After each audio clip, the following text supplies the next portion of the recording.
അത്ലറ്റിക്സിലെ ലോക വിസ്മയമായ Ben Johnson Kochi water മെട്രോയിലെത്തി.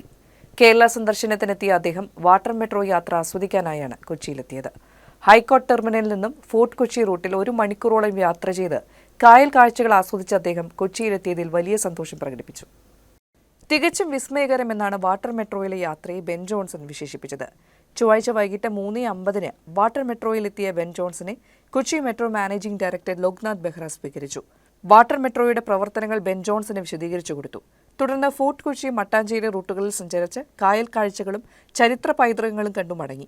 വള്ളത്തിൽ നിന്ന് ആരംഭിച്ച് മെട്രോയിൽ എത്തി നിൽക്കുന്ന കൊച്ചിയുടെ ഗതാഗത ചരിത്രം വിശദീകരിക്കുന്ന 1G to മെട്രോ എന്ന coffee table book Loknath Behera Ben ജോൺസന് സമ്മാനിച്ചു. സന്ദർശകർക്കുള്ള ബുക്കിൽ വിസ്മയിപ്പിക്കുന്ന യാത്രാനുഭവം എന്നാണ് ബെൻ ജോൺസൺ കുറിച്ചത്.